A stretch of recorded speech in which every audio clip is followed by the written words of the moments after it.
नमो भगवते तस्मै कृष्णायाद्भुतकर्मणे रूपनाम विभेदेन जगत कीर्तियो यतः सच्चिदानन्दरूपाय विश्वोत्पत्त्यादिहेतवे तापत्रय विनाशाय श्रीकृष्णाय वयं नुमः। श्रीमद्भागवत महापुराण तृतीय स्कंध 30वां अध्याय।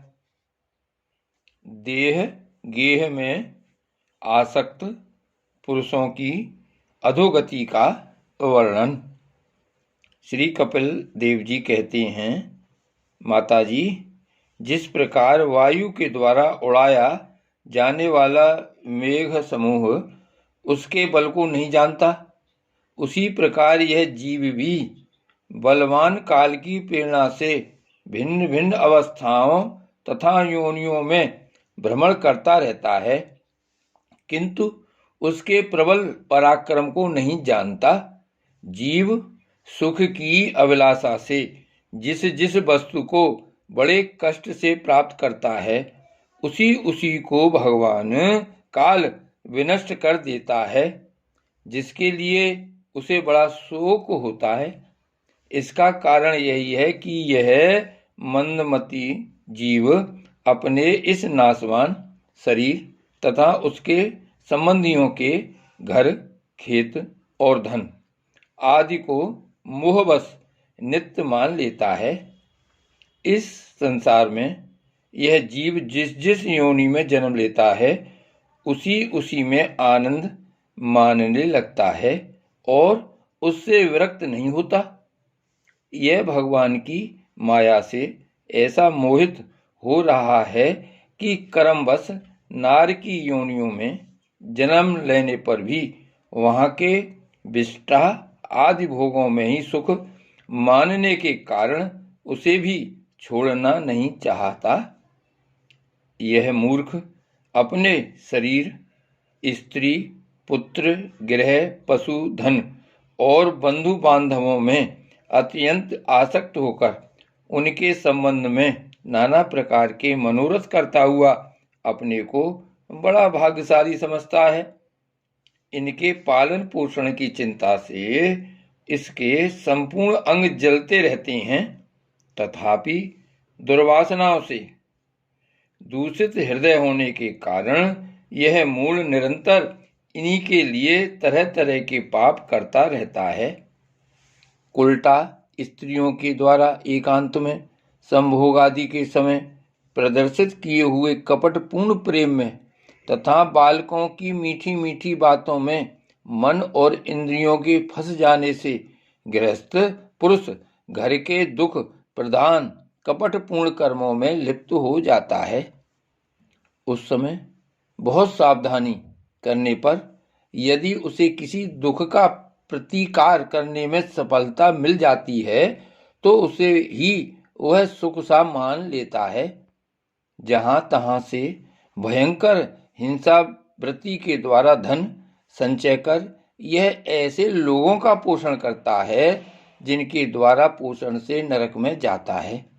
स्वयं तो उनके खाने पीने से बचे हुए अन्न को ही खाकर रहता है। बार बार प्रयत्न करने पर भी जब इसकी कोई जीविका नहीं चलती, तो यह लोभवश अधीर हो जाने से दूसरे के धन की इच्छा करने लगता है। जब मंद भाग्य के कारण इसका कोई प्रयत्न नहीं चलता और यह मंद बुद्धि धनहीन होकर कुटुंब के भरण पोषण में असमर्थ हो जाता है, तब अत्यंत दीन और चिंतातुर होकर लंबी लंबी सांसें छोड़ने लगता है। इसे अपने पालन पोषण में असमर्थ देखकर वे स्त्री पुत्रादि इसका पहले के समान आदर नहीं करते। जैसे कृपण किसान बूढ़े बैल की उपेक्षा कर देते हैं, फिर भी इसे वैराग्य नहीं होता। जिन्हें उसने स्वयं पाला था, वे ही अब उसका पालन करते हैं। वृद्धावस्था के कारण इसका रूप बिगड़ जाता है, शरीर रोगी हो जाता है, अग्नि मंद पड़ जाती है, भोजन और पुरुषार्थ दोनों ही कम हो जाते हैं। वह मरणोन्मुख होकर घर में पड़ा रहता है और कुत्ते की भांति स्त्री पुत्रादि के अपमान पूर्वक दिए हुए टुकड़े खाकर जीवन निर्वाह करता है। मृत्यु का समय निकट आने पर वायु के उत्क्रमण से इसकी पुतलियां चढ़ जाती हैं, श्वास प्रश्वास की नलिकाएं कफ से रुक जाती हैं, खांसने और सांस लेने में भी इसे बड़ा कष्ट होता है तथा कफ बढ़ जाने के कारण कंठ में घुरघुराहट होने लगती है। यह अपने शोकातुर बंधु बांधवों से घिरा हुआ पड़ा रहता है और मृत्यु पास के वशीभूत हो जाने से उनके बुलाने पर भी नहीं बोल सकता। इस प्रकार जो मूढ़ पुरुष इंद्रियों को न जीतकर निरंतर कुटुंब पोषण में ही लगा रहता है, वह रोते हुए स्वजनों के बीच अत्यंत वेदना से अचेत होकर मृत्यु को प्राप्त होता है। इस अवसर पर उसे लेने के लिए अति भयंकर और रोष युक्त नेत्रों वाले जो 2 यमदूत आते हैं, उन्हें देखकर वह भय के कारण मलमूत्र कर देता है। ये यमदूत उसे यातना देह में डाल देते हैं और फिर जिस प्रकार सिपाही किसी अपराधी को ले जाते हैं, उसी प्रकार उसके गले में रस्सी बांधकर बलात् यमलोक की लंबी यात्रा में उसे ले जाते हैं। उनकी घुड़कियों से उसका हृदय फटने और शरीर कांपने लगता है। मार्ग में उसे कुत्ते नोचते हैं।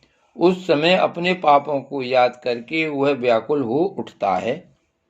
भूख प्यास उसे बेचैन कर देती है तथा घाम, दावानल और लूओं से वह तप जाता है। ऐसी अवस्था में जल और विश्राम स्थान से रहित उस तप्त बालूमय मार्ग में जब उसे एक पग आगे बढ़ने की भी शक्ति नहीं रहती, यमदूत उसकी पीठ पर कोड़े बरसाते हैं, तब बड़े कष्ट से उसे चलना ही पड़ता है। वह जहां तहां थककर गिर जाता है, मूर्छा आ जाती है, चेतना आने पर फिर उठता है। इस प्रकार अति दुख में अंधेरे मार्ग से अत्यंत क्रूर यमदूत उसे शीघ्रता से यमपुरी को ले जाते हैं। यमलोक का मार्ग 99,000 योजन है। इतने लंबे मार्ग को 2 ही 3 मुहूर्त में तय करके वह नरक में तरह तरह की यातनाएं भोगता है। वहां उसके शरीर को धधकती लकड़ियों आदि के बीच में डालकर जलाया जाता है। कहीं स्वयं और दूसरों के द्वारा काट काट कर उसे अपना ही मांस खिलाया जाता है। यमपुरी के कुत्तों अथवा गिद्धों द्वारा जीते जी उसकी आंतें खींची जाती हैं। सांप, बिच्छू और डांस आदि डसने वाले तथा डंक मारने वाले जीवों से शरीर को पीड़ा पहुंचाई जाती है। शरीर को काटकर टुकड़े टुकड़े किए जाते हैं। उसे हाथियों से चिरवाया जाता है, पर्वत शिखरों से गिराया जाता है अथवा जल या गड्ढे में डालकर बंद कर दिया जाता है। ये सब यातनाएं तथा इसी प्रकार तामिस्त्र, अंधतामिस्त्र एवं रौरव आदि नरकों की और भी अनेकों यंत्रणाएं स्त्री हो या पुरुष उस जीव को पारस्परिक संसर्ग से होने वाले पाप के कारण भोगनी ही पड़ती हैं।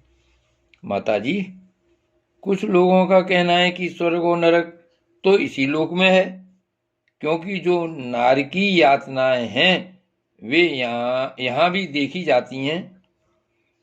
इस प्रकार अनेक कष्ट भोगकर अपने कुटुंब का ही पालन करने वाला अथवा केवल अपना ही पेट भरने वाला पुरुष उन कुटुंब और शरीर दोनों को यहीं छोड़कर मरने के बाद अपने किए हुए पापों का ऐसा फल भोगता है। अपने इस शरीर को यहीं छोड़कर प्राणियों से द्रोह करके एकत्र किए हुए पाप रूप पाथे को साथ लेकर वह अकेला ही नरक में जाता है। मनुष्य अपने कुटुंब का पेट पालने में जो अन्याय करता है उसका दैवविहित कुफल वह नरक में जाकर भोगता है। उस समय वह ऐसा व्याकुल होता है मानो उसका सर्वस्व लुट गया हो। जो पुरुष निरीह पाप की कमाई से ही अपने परिवार का पालन करने में व्यस्त रहता है वह अंधतामिश्त नरक में जाता है, जो नरकों में चरम सीमा का कष्टप्रद स्थान है। मनुष्य जन्म मिलने के पूर्व जितनी भी यातनाएं हैं तथा सूकर कुकर आदि योनियों के जितने कष्ट हैं उन सब को क्रम से भोगकर शुद्ध हो जाने पर वह फिर मनुष्य योनि में जन्म लेता है। श्री भागवत भगवान की जय। श्री गोवर्धन नाथ की जय। श्याम स्वरूप श्री अम्ने महारानी की जय। श्री वल्लभाधीश की जय। श्री गोकुलनाथ की जय। जय जय श्री गोकुलेश, जय जय श्री गोकुलेश।